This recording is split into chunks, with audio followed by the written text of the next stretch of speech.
Hey guys, welcome back to my channel. So as per the title guys, you can see in today's video, once again, we're going to be talking about the on-season Purdue chicken Taylor Swift.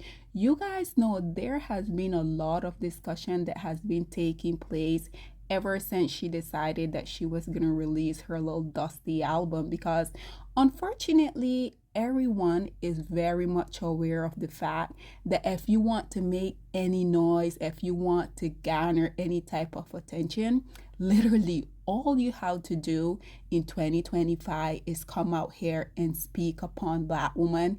And unfortunately, it's a secret that works each and every single time. We already know that this is a method that the lowest hanging fruits of society has literally been utilizing for decades. This is the only way they're able to feed their little dusty self, because at the end of the day, if they were to come out here and speak about themselves, we already know absolutely no one will tune in. So unfortunately, these meals, because of that reason, they're consistently coming out here on literally every different social media apparatus.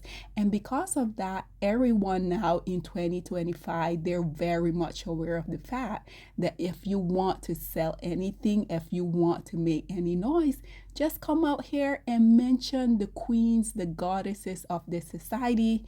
Nonetheless, guys, I came across this content creator that you guys are viewing here on your screen, and she had something very interesting to say, because regardless of a lot of women that are indeed on seasons such as Taylor Swift, they have been coming out here. If you guys go in my video and look at the comments where I have spoken about this particular topic, you guys will see a lot of women that are indeed on season just like Taylor Swift. They're coming out here saying that, oh, Taylor Swift, she's not jealous of Black women. What are you talking about? What is there to be jealous of?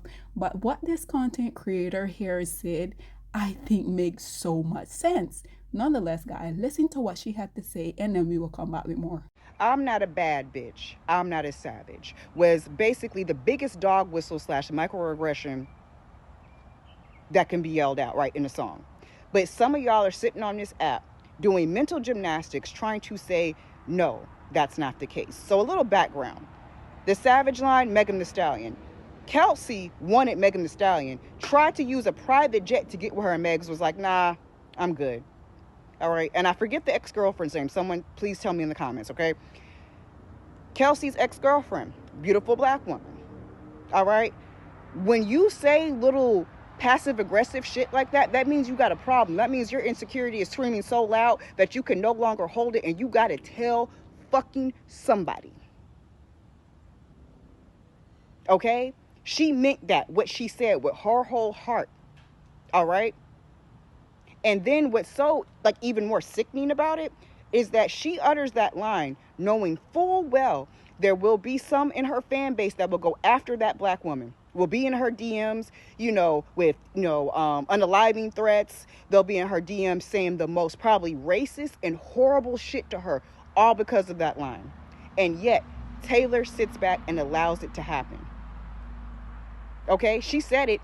And she didn't even try to clarify, oh, no, I'm not talking about Black women. Oh, no. No, it's where it stands. She dropped it like that because she knows how it's going to land, and she knows who's going to pick it up and fight that fight for her. Because even though she's a fucking billionaire at the top of her field, about to marry a fucking football player, something deep, deep inside of that woman is broken. Something inside of that woman is unhealed. And instead of actually getting the help for it, or like some songwriters using that and putting it into your music to reflect where you're at, you don't want to do that. You don't want to do that. Your fans got I girl boss too close to the sun. Surface level shit that she's on. Because Taylor Swift knows if she digs any deeper than what she's going, then she has to admit that the rest of us are right about her and her character. I'm sorry. She has to. But, again, as Andre said, y'all ain't trying to hear me. Y'all just trying to dance. Take it easy. So, ladies and gentlemen, there you have it. And I thoroughly agree with her. That on season chicken literally said everything that she said with her chest, because just like she mentioned, this woman, regardless of her being engaged to this male, and to be honest, based upon a lot of people opinions, they're not really gonna make it down the aisles. And if they do, he's gonna be making sure that he secure his piece of the pie from Taylor Swift. But nonetheless, I think it is so important for us as Black women to continuously come out here and talk about all of the microaggression, talk about these type of stuff, because for the longest of time, Black women, we have been sitting around allowing these non-Black women to come out here and literally gaslight us how all of these microaggression towards us.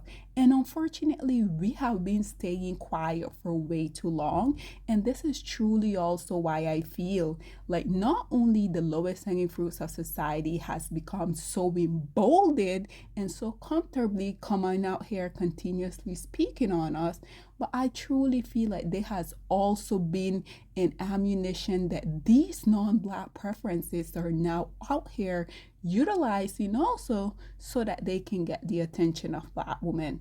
Nonetheless, guys, you guys already know I also had to bring a few comments on here for you guys. And like I mentioned previously, not only us as Black women, we're coming out here and calling this type of stuff out, but I am ecstatic to see that more and more women that also look like these preferences also coming out here and speaking upon this matter. So as you guys can see, this first commentator say it with me. If a Black woman said it's the R word, then it's the R word. Thanks. This one here said, you would think that most people would agree POC are able to recognize microaggression that we aren't able to. But nah, this one here responded by saying, that's why I love the video of two men and a woman discussing misogyny. And she says to the man of color that it's the same reason why he knows everything about white people as his oppressor. This one here responded by saying, I came here to say this. This one says she's 35 and still writing songs like she's a teenager. I also saw a woman that looks like Taylor Swift. She came out here and she spoke precisely upon this topic here that this one here just mentioned, talking about even though Taylor Swift is almost a middle-aged woman, she's still coming out here and singing and acting as if she's a teenager. So what this woman said in her video, she said the reason for that is because Taylor Swift, like the vast majority of non-Black women, they don't ever how to do better. They don't how to evolve. They can live stuck within the same mindset for decade and decade, but because of their non-Blackness, they're literally gonna simply get praised because of they're not Black. And I feel like that is such a true statement. This one say the polite one was worse. This one say, I used to be a Swiftie, but after her not speaking a single word about Gaza or ICE or anything happening, and then this album comes out, and then when she said, quote unquote, as long as they're saying my name and album, it's okay. This one here said, if a Black woman tells me something like this, I believe her. This one say, I have never liked her, seriously. This one say, quote unquote, she's a lyrical genius, but also don't read into it.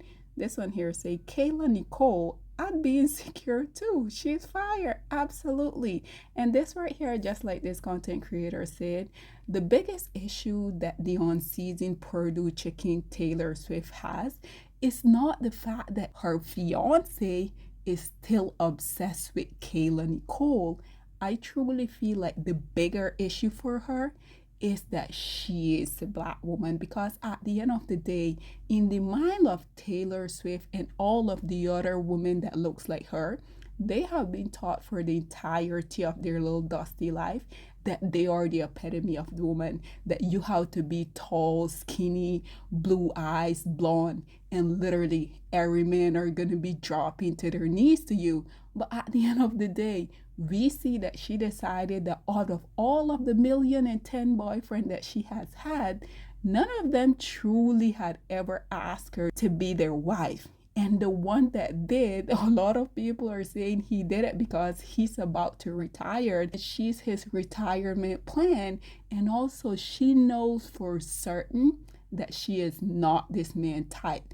And oh, for his type to be drop dead gorgeous Black woman, I can only imagine how that must keep this on season Purdue chicken up at night. And just like this content creator here said, if I was her, I'd be insecure too. I mean, Kayla Nicole we're talking about. So as y'all can see, this commentator here said, quote unquote, it's not that deep. Y'all are reaching. This one say Taylor Swift is perpetually a victim and loves to play innocent. This one say Taylor's downfall was not on my bingo card this year. This one say in the world of Taylor Swift, be Hayley Williams. This one say Megan Thee Savage is an incredible dancer, survivor, rapper, and she's educated. Taylor lacks any of her class and talent. And lastly, guys, this one say y'all are out here reaching. This one here responded by saying, I'm not reaching, you just like her mediocre white woman music, and that blinds you to the truth about her. Not my problem, honestly. This one say, it's the slow drip, trad wife indoctrination, the same method used as red pilling, feign ignorance, play the victim, install the quote-unquote enemy. Her whole fan base is going all Caroline Levitt in defense of the blatant racism. And lastly, she said, thank you. Why can't other people say this? Ladies and gentlemen, as you guys can see, not only us as melanin queens and goddesses are coming out here and being very vocal about this, but I love the fact that more and more women that also look like Taylor Swift are coming out here and seeing the writings on the wall. Nonetheless, guys, this is all that I have to say on this whole predicament. What are your thoughts and opinion, or please get in the comment section down below, and I'll see you guys in my next one. Bye, guys.